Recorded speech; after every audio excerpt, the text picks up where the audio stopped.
The following is a presentation of the Eagles Sports Network. This is the Domino's Post-Game Report. Adam Cavalier, joined by Carson-Newman head men's basketball coach Chuck Benson. Chuck, what a game. That had just about everything that you could ask for out of a basketball game.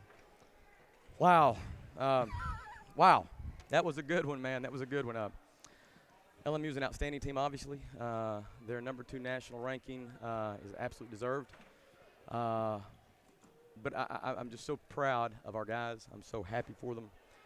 The poise they showed, the resilience, just the never say die kind of. We're going to play this thing out for as long as it takes, and of course it fell in our favor there. But it could have gone either way. I mean, it could have gone either way. I hate to use a cliche, but one of those games where you hate to see a team lose.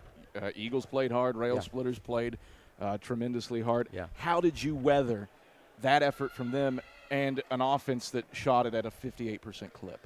Well, again, they're an elite offense, you know, and you know, you look at it. We had a really pretty distinct strategy, and that was try to limit threes. Mm-hmm. And I think we sort of did that, but the second half we got lost a few times. But really, it was the other guys. Emmanuel Terry steps up big. Chris Perry sort of tailed off the second half, but their non-typical three-point shooters really stepped up and started driving it more. But we were trying to live with that a little bit because we just didn't want to let them come in here and get feeling too happy from the line, and so we knew that we could also score the ball. We felt like we could, and so we just thought, man, if we can just hang in there and let's get down to winning time, that last 4 minutes, then hopefully we could make some plays and get some stops. Charles Clark, 26 points.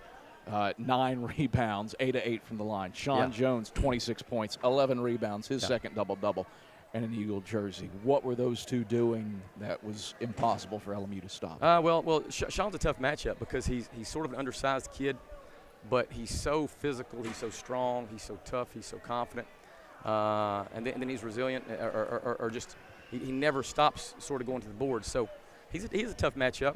And then, of course, Charles, I mean, who's surprised by what he does? I mean, he's just done it over and over and over again. There were so many people that played a part. Reese Anders, I thought, was huge tonight, you know. Malik Abraham. I mean, the guy just, you know, he makes shots at critical times. And, of course, back-to-back games now at home, he's jumped there and made game winners. So many guys, too many guys to overlook. But, man, just – really pleased for all of them and for the team in general. A great crowd tonight, led by a vociferous director of athletics, Alan Morgan. He's the best. I'm just telling you, he's the best. He's the best. But you had 1,500 in here the day that Thanksgiving break starts, so you don't have the full support of the student body. Not their fault. They're headed home to eat turkey. Well, what about the crowd tonight? I was stunned, in all honesty. I was stunned because I just felt as if, you know, without the students, I didn't know what kind of support we would have. And yet, I don't know if we could have had a better showing. So, thank you to the local fans, the faculty staff of Carson-Newman, and just and LMU. They brought people. So I mean, both institutions benefited from this by bringing people to the game. And LMU's in the same boat we're in. Their students are gone today too. So we were very fortunate. And man, I mean the atmosphere. I mean, you know, I've thought about it. The last. Our 2 home games this year have been outstanding. As good as since you and I have been here. Yeah, so for sure. Very pleased. This is a game that you trailed for much of the second half, but it was a little 7-0 spurt at one point. LMU goes about 3 minutes without field goals. What turned the tide in that stretch? Yeah, I mean, this is going to sound so simplistic, but it was getting stops and then transitioning down and getting baskets. I mean, you know, I'd like to have something profound to say, but really it was about like that. And it was just it was a very small little turn of the tide there, very subtle that, you know, and as we said, I mean, you think about it, it could have literally gone either way. I mean, if Malik doesn't jump in to make that shot at the buzzer, you're going over. We're going overtime again, you know. So it was that close, you know.